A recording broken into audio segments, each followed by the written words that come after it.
So, next thing I got was a phone call from the investigator from the county coroner's office. Wanted to come and have a meeting at the house. April 17, 2009. The death investigator calls and speaks with Dan. Now note, the death investigator's report, dated 4/17/2009, was finalized prior to his April 22, 2009 interview with Dan to discuss the case and review video evidence. This important information was not revealed to Dan until February 15, 2013, approximately 3.5 years later.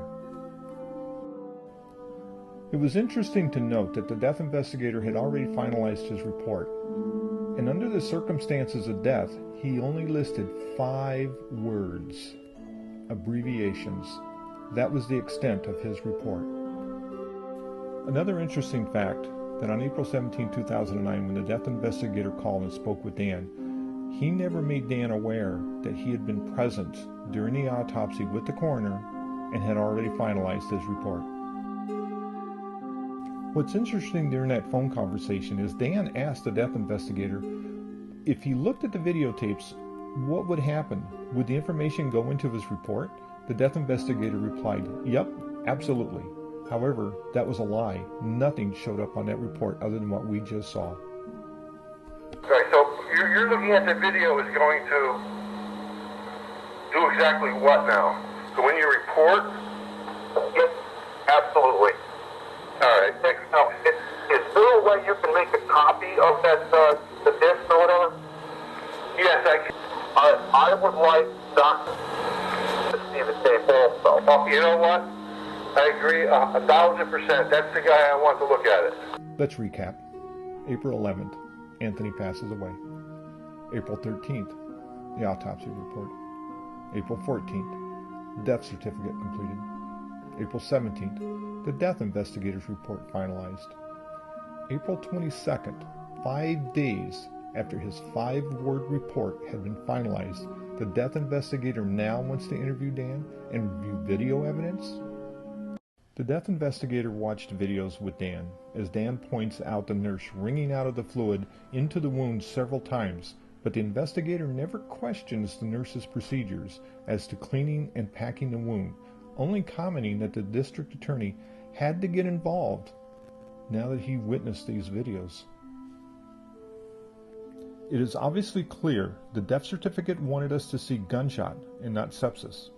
Let us remind you that Anthony was shot 47 years ago, that pneumonia and respiratory failure happened while in the hospital due to the excessive infections that he had acquired before he had been admitted into the hospital. Anthony died as a result of septic shock, not a gunshot wound. If she's doing this to a guy like that, what the hell else is she doing? You know?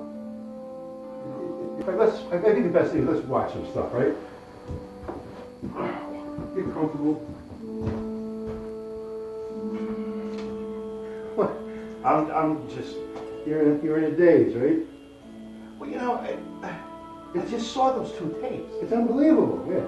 I mean, talking and moving and laughing, and she comes in and he's like this, can't hold his head up, and she just Gives him a bowel movement. Wow. I think that's a key issue here. Incredible. Okay. I think I have seen enough, Dan.